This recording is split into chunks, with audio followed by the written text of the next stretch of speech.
Gas तुटवड्यामुळे वसतिगृहातल्या विद्यार्थ्यांची गैरसोय होत असल्याची बातमी लोकशाही मराठीने दाखवलेली होती।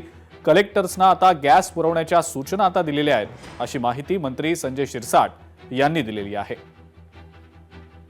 काही प्रमाणात गॅस टंचाई होईल अशी एक शक्यता आहे आणि ही शक्यता लक्षात घेऊन सरकारने वाणिज्य व्यापाराच्या माध्यमातून म्हणजे व्यावसायिक जो गॅस आहे तो देणं बंदी केलेली आहे। परंतु यामुळे जे हॉस्टेलमध्ये विद्यार्थी आहेत, सामाजिक न्याय विभागाचे असतील, आदिवासी विभाग असेल, इतर विभागाचे त्यांच्या जेवणाची तारांबळ होऊ नये म्हणून आम्ही कलेक्टरांना स्पष्टपणे सूचना दिलेल्या आहेत। अशा हॉस्टेलमध्ये ज्या ठिकाणी जेवण बनवले जातात त्या ठिकाणी हा गॅस हा देण्यात यावा। युद्धजन्य परिस्थितीचा फटका हॉटेल आणि केटरिंग व्यावसायिकांना मोठ्या प्रमाणावर होत असल्याचं पाहायला मिळतंय। सिलेंडर संपल्यानंतर पुढे काय करायचं असा प्रश्न केटरिंग आणि हॉटेल व्यावसायिकांसमोर आहे।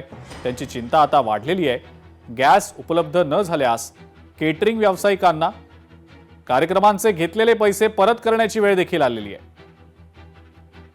अभी कैसे काम कर पाएंगे? बिना सिलेंडर के तो काम करना मुश्किल ही है। काम बंद करना पड़ेगा। ऑर्डर लिया उसको पैसे वापस देने पड़ेंगे। अपना पेमेंट फंस रहा है उसमें। चूल्हे पे कर लेंगे, 200-300 लोगों कर लेंगे, 2-2 हजार लोगों का कैटरिंग कैसे कर लेंगे? कल से 3 जगह गए, तीनों एजेंसी पे मना कर दिया, ऊपर से सिलेंडर नहीं आ रहे हैं, कैसे दें आपको सिलेंडर? जालन्यामध्ये सुद्धा व्यावसायिक गॅस सिलेंडरचा पुरवठा ठप्प आहे। हॉटेल व्यावसायिकांनी यासाठी आता जिल्हाधिकाऱ्यांची भेट घेतलेली आहे।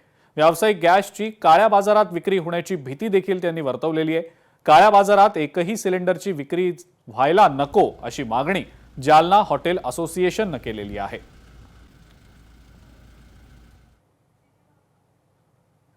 आता सध्या कमर्शियल गॅसचा आम्हाला जो पुरवठा होतो वितरकाकडून, जे शासन मान्य आणि प्रायव्हेट बी जे आहे, ते कालपासून त्यांचे स्पष्ट म्हणणं आहे की आमच्याकडे काही बी स्टॉक नाही आणि पुढे केव्हा देऊ शकतो आम्ही तुम्हाला, ते त्यांच्या काही बी शाश्वती ते देत नाही। आणि आमच्या जालना शहरामधील आणि जिल्ह्यामधील जितके आमचे हॉटेल व्यावसायिक आहे, ज्यांच्यावर 20,000 लोक अवलंबून आहे त्यांचा रोजगार, ते सर्व आज उद्यापर्यंत ज्यांच्याकडे थोडाफार स्टॉक आहे गॅसचा, त्याच्यानंतर सर्व हॉटेल बंद पडण्याच्या मार्गावर आहे। आणि यानंतर आपण महत्त्वाच्या देशातल्या राजकीय घडामोडींकडे वळूया। ओम बिर्ला यांच्या विरोधातला अविश्वास प्रस्ताव नामंजूर झालेला आहे। आवाजी मतदानामध्ये अविश्वास प्रस्ताव नामंजूर करण्यात आलाय। काँग्रेसचे खासदार मोहम्मद जावेद यांनी हा ठराव लोकसभेत मांडलेला होता, मात्र आता लोकसभा अध्यक्षांविरोधातला हा अविश्वास प्रस्ताव फेटाळला गेलेला आहे।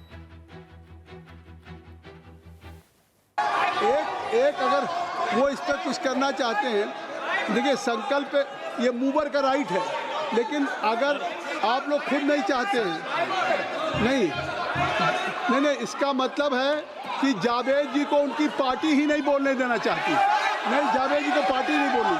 प्रश्न यह है कि श्री मोहम्मद जावेद द्वारा प्रस्तुत संकल्प स्वीकार किया जाए, जो उसके पक्ष में वो हाँ कहें, जो इसके विरोध में वो ना कहें। मेरे विचार में निर्णय ना वालों के पक्ष में हुआ, ना वालों के पक्ष में हुआ। संकल्प अस्वीकृत।